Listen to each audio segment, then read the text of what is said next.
세계적인 프랑스 화가 귀스타프 도레라는 그 유명한 화가가 있습니다.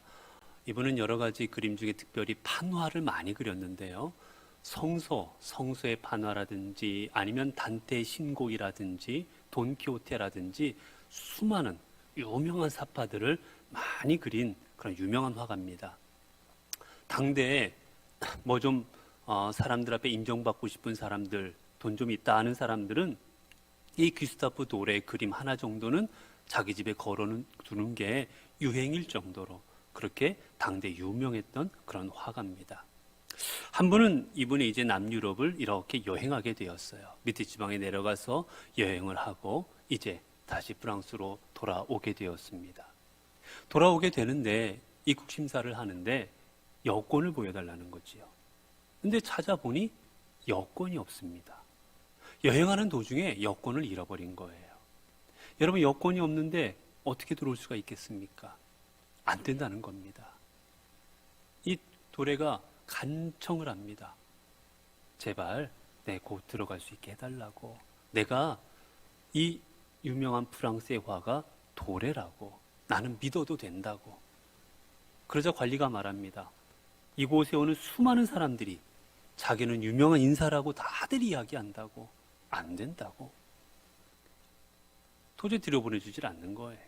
방법이 없이 있다가 계속해서 간청을 합니다. 그러자 지친 이 관리가 얘기해요. 정말 도레라면, 그 유명한 프랑스 화가 도레라면 증명을 좀 해보라고. 그리고는 연필 하나를 줍니다. 이걸로 그림을 그려보라고. 이 연필을 받은 이 도레는 잠시 자신의 앞에 있는 풍경들을 봅니다. 웅장한 산들, 아름다운 계곡들. 한 번을 쭉 보더니만 그리고 즉몇이 눈을 감고 그리고 다시 화법에다가 그림을 그리기 시작합니다. 그 그림을 본 관리는 이윽고 이야기합니다. 제가 보니 당신은 그 유명한 우리의 화가 도레가 맞다고. 입국하시라고. 이렇게 아름다운 그림을 그릴 수 있는 분은 도레 화가밖에 없다고. 그리고 들여보내 주었다라는 그러한 이야기입니다. 여러분, 도레는 자신이 화가임을, 자신이 유명한 프랑스의 화가 귀스타프 도레임을 자신의 그림으로 증명하였습니다. 그 증명할 때 자신 안에 들어갈 수가 있었지요. 오늘 우리도 살아가면서 오늘 우리의 존재, 내가 누구인가가 증명될 때 우리는 참다운 인생을 살아갈 수가 있습니다. 여러분, 우리가 물건 하나를 보더라도 그렇습니다. 물건 하나만 하더라도 내가 이 물건의 주인인 게 증명이 되어야만 사용할 수 있습니다. 스마트폰도 내가 지문을 통해서든 아니면 핀 모양을 통해서든 아니면 비밀번호를 통해서든 내가 주인임이 증명돼야 스마트폰을 쓰게 되는 거예요. 여러분, 은행에 가서 거래해 보시기 바랍니다. 아무리 내가 누굽니다, 이 계좌의 주인입니다, 아무리 외쳐도 내 신분증을 가지고 내 얼굴을 확인해 주지 않으면 거래를 할 수가 없습니다. 아무리 내가 이 표를 샀고 이 비행기를 탈 자격이 있고 돈을 지불했다 하더라도 여행 티켓과 신분증을 제시하지 않으면 비행기를 탈 수가 없는 거예요. 내가 이 물건의 주인이고 합당한 사람인 걸 증명할 때 비로소 이용이 되는 겁니다. 우리의 인생도 그렇습니다.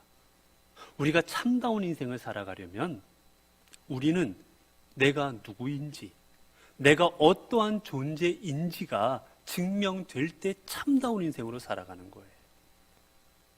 우리는 각자 삶의 자리에서 살아갑니다. 어떤 분은 회사원으로 살아가고 있고, 어떤 분은 회사의 고위직으로, 아니면은 노동자로, 아니면 어떤 분은 사측으로, 아니면 우리가 살아가는 사회 속에서는 어느 지역의 누구로 각자의 사명 가지고 살아가요. 그런데 여러분, 우리가 살아가는 내가 누구인지는 내가 어떠한 삶으로 살아가고 있는지로 증명이 되는 거예요. 쉽게 말하면 여러분, 의사의 가운을 입었다고 해서 다 의사가 됩니까? 여러분, 제가 의사 가운 입는다고 의사가 됩니까? 아니에요. 다 다른 사람의 생명을 살리는 삶을 살아가는 사람이 될 때 참다운 의사라 불림받는 겁니다.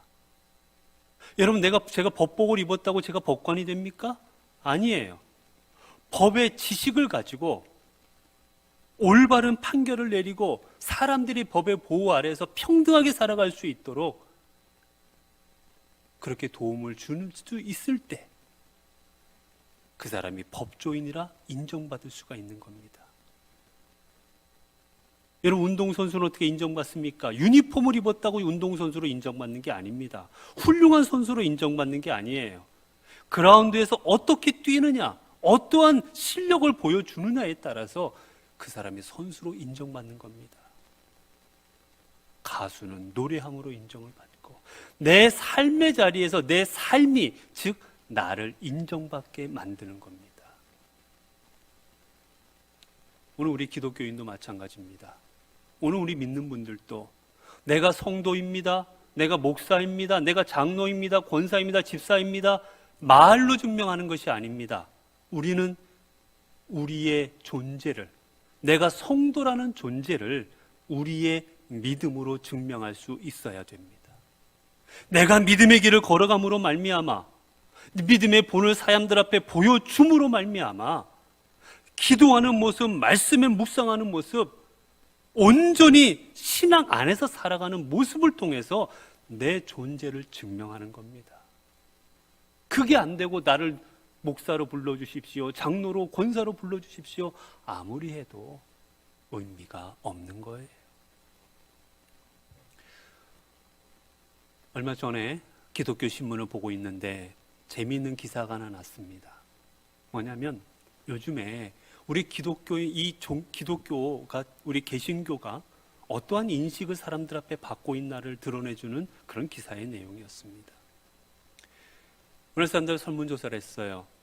당신이 믿고 있는 종교가 어떤 종교입니까? 했더니만 제일 많이 17% 나온 게 우리 개신교입니다. 우리 개신교가 17%였고 그 다음에 16%가 불교였습니다. 그리고 6%가 천주교였어요.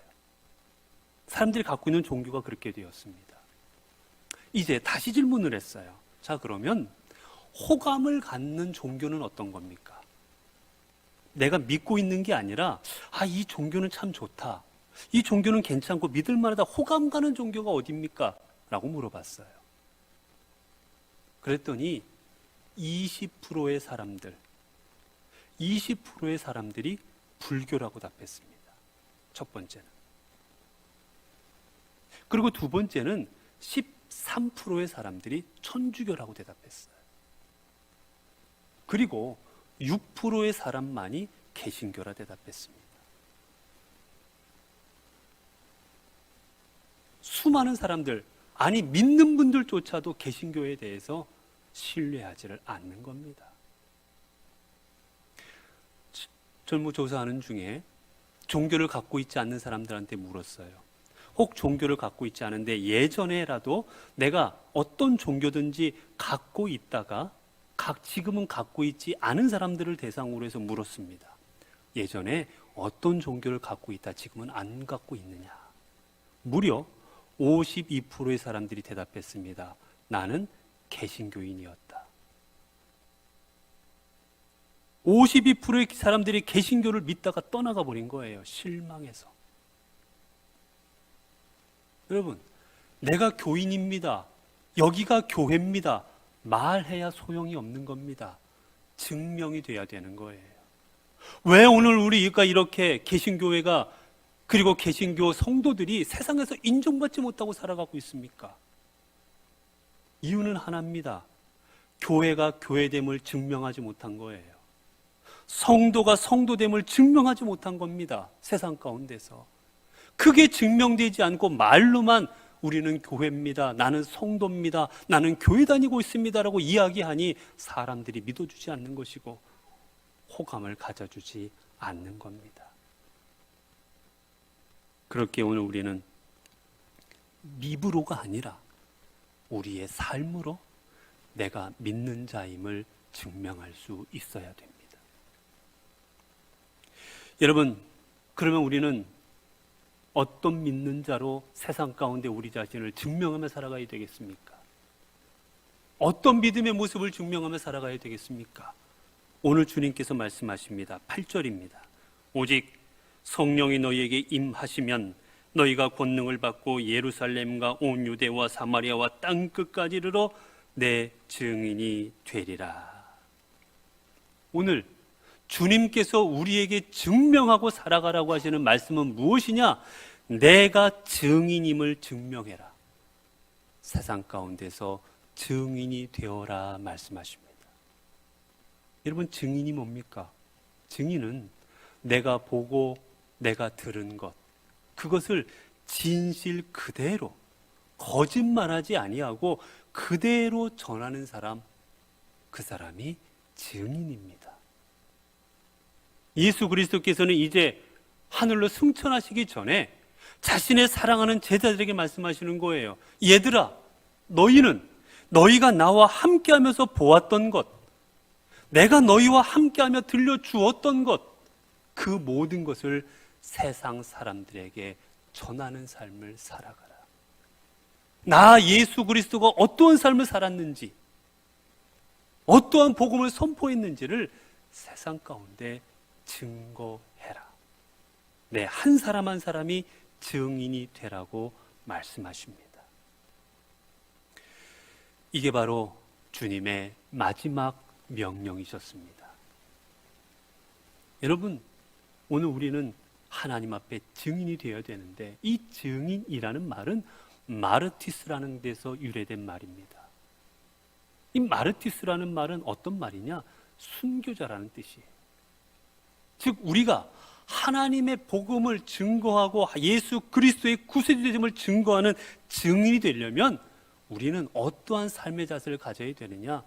내가 순교자가 되어도 괜찮겠다라는 마음을 가질 때 비로소 증인이 되는 겁니다. 여러분, 가끔 법정 드라마나 이런 걸 보면 증언을 거부하는 경우가 있잖아요. 분명히 봤습니다. 저 사람이 본 바를 이야기하면 사건이 뒤집히는 거예요. 그런데 말 안 합니다. 왜 안 합니까? 보복당할까 봐. 이거 말해서 나에게 피해가 올까 봐. 내 이익이 사라질까 봐. 누리던 걸 누리지 못할까 봐. 비난받을까 봐 증언하지를 않는 경우가 있습니다. 그 사람은 참된 증인이 아닌 거지요. 증인은 비록 내가 비난받을 수 있어도, 이 일로 인해 내가 고난당할 수 있어도, 이 일로 인해 내가 혹 생명의 위협을 당할 수 있을지라도 내가 본 바를 그대로 증언하는 사람, 그 사람이 증인입니다. 제자들은 그것을 알았기에 그들은 자신의 생명이 다하기까지, 자신의 목숨을 다하기까지 예수 그리스도를 증언하는 삶으로 살아갔습니다. 여러분, 그래서 사도 바울이 어떻게 고백합니까? 사도행전 22장 20절을 보게 되면 그는 이렇게 고백하지요. 보라, 이제 나는 성령에 매여 예루살렘으로 가는데 거기서 무슨 일을 당할는지 알지 못하노라. 오직 성령이 각성해서 내게 증언하여 결박과 환난이 나를 기다린다 하시나 내가 달려갈 길과 주 예수께 받은 사명 곧 하나님의 은혜의 복음을 증언하는 일을 마치려 하면은 나의 생명조차 조금도 귀한 것으로 여기지 아니하노라. 보라, 내가 여러분 중에 왕래하며 하나님의 나라를 전파하였으나 이제는 여러분이 다 내 얼굴을 다시 보지 못할 줄 아노라. 사도 바울은 고백합니다. 내가 이제 죽을 것 같노라. 내가 다시는 여러분의 얼굴을 보지 못할 것 같노라. 그러나 나는 이 길을 끝까지 가겠노라. 예수 그리스도께 받은 사명을 위해선 내 목숨조차 귀한 것으로 여기지 아니하겠노라고 나아갑니다. 성경에서 보면 증인이라는 이 말을 들은 사람이 또 누가 있느냐? 스데반입니다. 스데반이 증인이라는 호칭을 들은 사람입니다. 왜 그랬습니까? 그는 돌에 맞아 죽는 순간까지 예수님을 증거했기 때문이지요. 여기서 여러분 우리 중요한 사실이 하나 있습니다. 오늘 본문에 보게 되면 우리가 무엇을 증언해야 됩니까? 우리가 증언할 내용이 바로 이겁니다. 본문 마지막 보면 땅끝 유대와 사마리아와 땅끝까지 이르러 내 증인이 되리라. 우리가 무엇을 증언해야 되느냐? 바로 예수 그리스도입니다. 우리가 증언하는 대상은 내가 아닌 거예요. 여러분, 증인이 법정에 나가서 나는 어떤 사람입니다, 내가 이렇게 살아왔습니다, 자기 자신을 드러내는 게 아닙니다. 법정에서 증인이 하는 일은 오직 내가 보고 들은 말을 증언하는 거예요. 오늘 우리가 증언할 대상은 예수 그리스도입니다.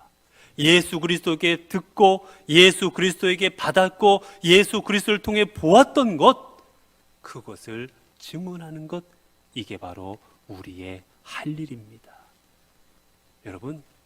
여러분은 목사를 증언하는 사람이 아닙니다. 여러분, 교회를 증언하는 사람이 아닙니다. 여러분은 예수 그리스도를 증언하는 사람입니다. 여러분의 말을 통해, 여러분의 삶을 통해서 말입니다. 그러면 우리가 주님의 복음을 어떻게, 어디까지 증언해야 됩니까? 8절입니다. 예루살렘과 온 유대와 사마리아와 땅 끝까지 이르러 내 증인이 되리라.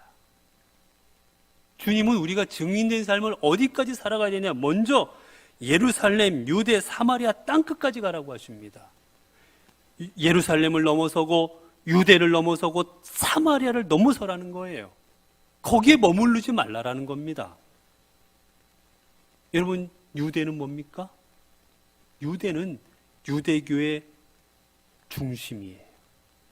이들이 지금까지 믿고 있던 겁니다. 그러나 그 중에는 잘못된 믿음이 많았어요. 율법으로 구원받는다, 예수 그리스도는 구세주가 아니라는 그들만의 잘못된 믿음들을 갖고 있었던 사람들이 유대교입니다.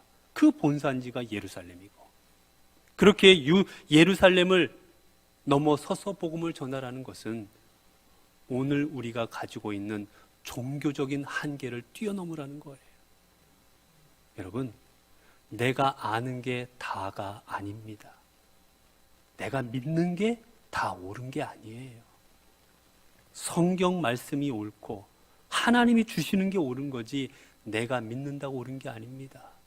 유대인들은 그들을 나름대로 옳게 믿고 있다고 생각했지만 자신들의 믿음으로 나아갔을 때 그들은 예수 그리스도를 못 박아 죽이고 말았습니다. 자신의 믿음으로 나갔을 때 사도 바울은 예수 그리스도를 믿는 성도들을 핍박했습니다. 오늘 우리도 마찬가지예요. 내가 가진 믿음, 내가 갖고 있는 이 열심, 그보다 앞서야 되는 게 성경 말씀입니다.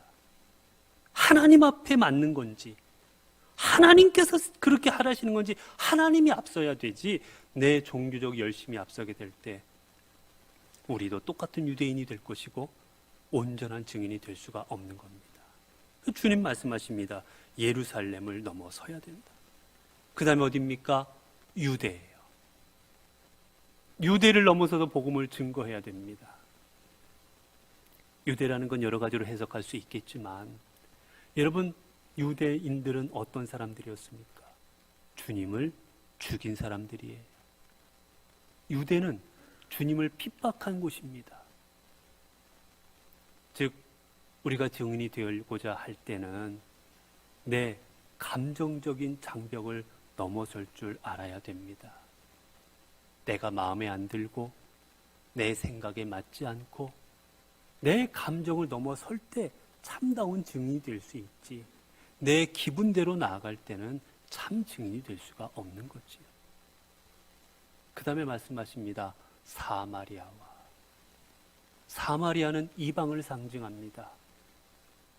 이방이라는 것은 나와 같은 종족이 아니라는 거예요. 너희들은 더럽다라는 겁니다. 종족적 장벽을 넘어서라는 겁니다. 오늘 우리의 종족적 장벽이 뭡니까? 나랑 같은 회사 출신, 나랑 같은 지역 출신, 나랑 같이 일했던 사람, 나랑 같은 선교회, 나랑 같이 모했던 우리 안에 가지고 있는 이런 종족적인 편견들, 이런 장벽들을 넘어서야 우리는 비로소 참 증인으로 주의 사명을 감당하게 된 것입니다. 그리고 주님 말씀하십니다. 이거를 넘어서서 어디까지 나아가라? 땅 끝까지 나아가라. 땅 끝이라는 말은 우리가 알려로 에스카투라는 말인데, 이 말을 갖고 있는 여러 가지 의미가 있는데 첫 번째 의미는 그거예요. 가장 먼 곳입니다. 먼 곳, 가까운 곳이 아니에요. 여러분, 우리가 무엇을 할 때 가까운 건 하기가 좋습니다. 부산 가기 좋아요. 대구 정도도 괜찮습니다. 경주 갈 수 있어요. 그러나 5시간, 6시간 넘어서 서울을 가야 되니 먼 곳 가는 거는 힘이 듭니다. 그러나 하나님의 증인은 하나님이 보내신 곳이라면 가장 먼 곳까지도 갈 수 있어야 되는 거예요.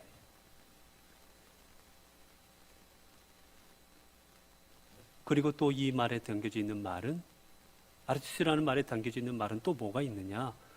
가장 어렵고 가장 낮은 곳이라는 의미가 담겨져 있습니다. 우리가 복음을 전할 대상은 먼 데 있을지라도 복음을 전해야 되는 거고, 또 하나는 가장 낮은 사람들이 있는 곳, 가장 어려운 사람들이 있는 곳, 그곳에까지 우리는 증인된 삶으로 나아가야 됩니다. 참 증인이 그런 거지요. 그리고 또한 이 증인이라는 땅끝이라는 말, 이 말에 담겨진 또 하나는 무엇이냐? 여러분 생각해 보면 가장 먼 곳이 어디겠습니까? 여러분, 지구는 네모난 게 아니라 둥그렇습니다. 여러분, 둥근데 내가 제일 멀리 갈 수 있는 데가 어디겠습니까? 내가 멀리 갈 수 있는 건 지구 끝이 아닙니다.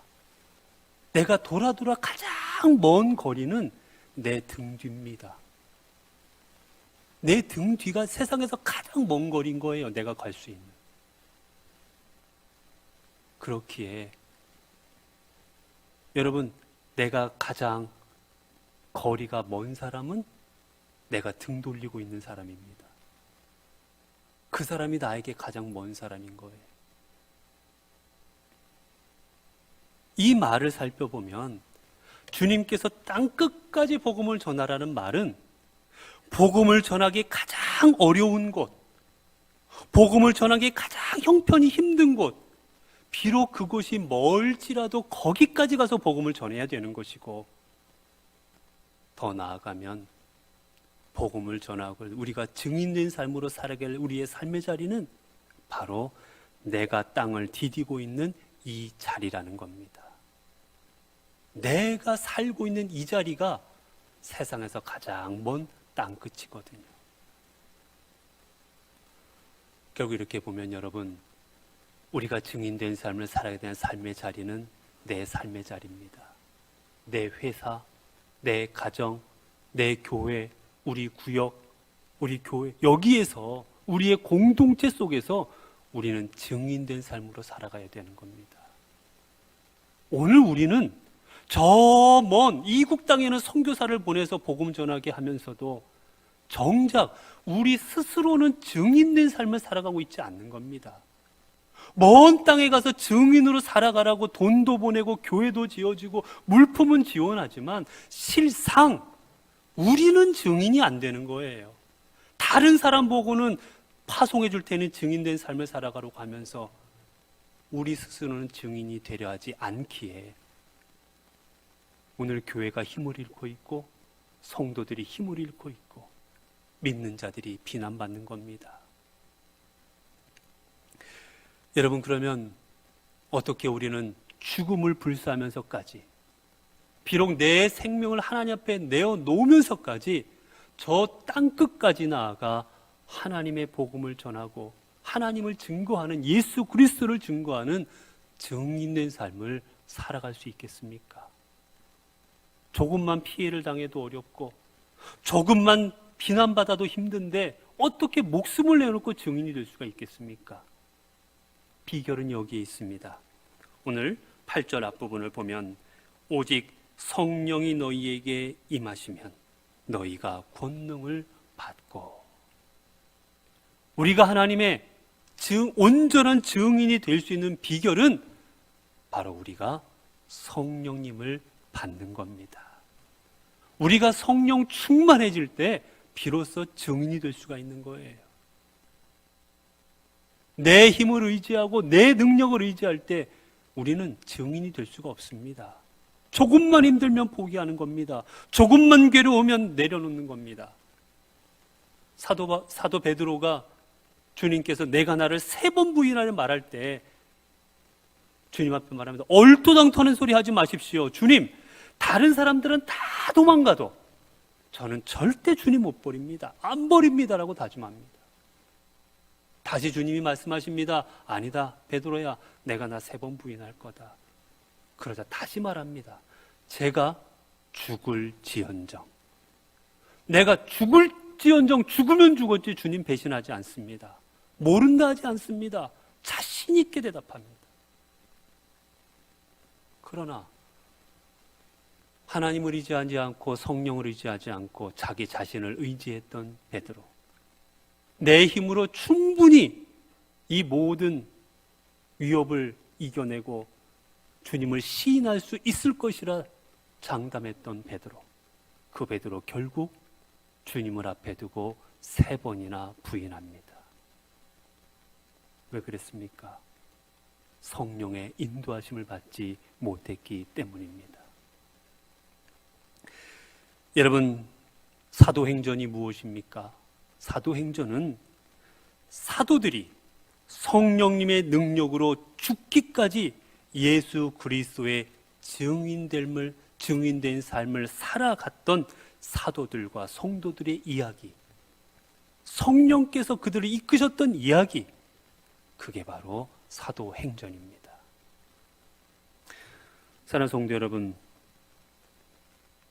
오늘 우리들은 모두 주님 앞에 증인된 삶을 살아가고 있습니다. 비록 어떤 삶일지라도 우리는 모두 증인입니다.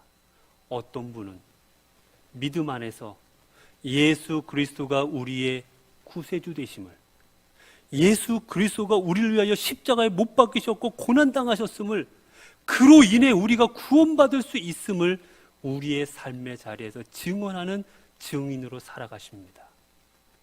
반면 어떤 분들은 삶의 자리에서 우리는 믿어도 여전히 죄인이요, 우리는 믿어도 여전히 탐욕을 떠날 수 없는 사람이요, 우리는 저 죄악으로 말미암아 심판받을 수밖에 없고 저 지옥으로 갈 수밖에 없는 그런 사람임을 증명하고 살아가고 있는 증인들도 있습니다.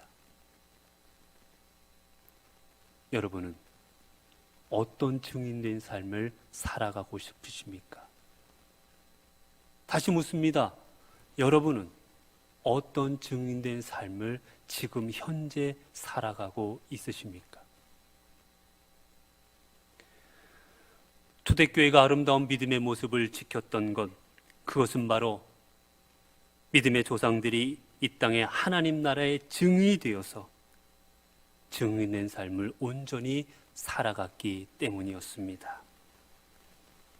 오늘 우리도 우리의 삶의 공동체, 우리의 교회, 우리의 가정, 이 나라, 이 민족, 이곳 울산 지역을 정말 하나님께서 기뻐하시는 땅으로 만들어 가려면, 하나님께서 역사하시는 땅으로 만들어 가고자 한다면 우리는 우리의 삶의 자리에서 온전한 증인으로 살아갈 수 있어야 되겠습니다.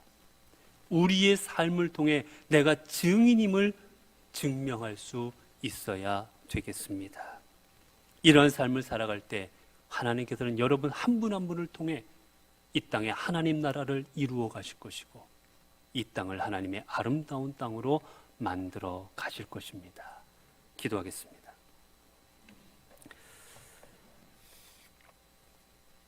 은혜로우신 하나님, 오늘도 우리가 저 세상에 던져진 죄인이 아니라 예수 그리스도의 거룩한 보혈로 선택받은 주님의 거룩한 자녀임을 깨닫게 하시니 감사합니다. 우리 하나님께서는 저희들 한 사람 한 사람을 하나님의 자녀로, 하나님의 구원받은 자로 부르셨고 그것을 땅끝까지 증거하는 증거자로 세워주셨습니다. 하나님, 내가 어떤 직분을 맡았더라도, 내가 어떠한 위치에 있더라도 우리 모두 내가 증인임을 기억하게 하옵소서. 그리하여서 우리의 삶을 통해 우리가 하나님의 거룩한 자녀임을, 우리가 구원받은 자임을, 예수 그리스도 우리의 구세주 되심을 세상 가운데 온전히 증거하는 저희들 되게 하옵소서. 우리 한 사람 한 사람이 예수 그리스도의 십자가와 부활을 증거하는 증인이 되게 하옵소서. 그래 저희들의 삶을 통하여 이 땅에 하나님의 나라가, 이 땅에 예수 그리스도의 복음이 온전히 전파되고 증거되게 하옵소서. 우리 주 예수 그리스도의 이름으로 기도드리옵나이다. 아멘.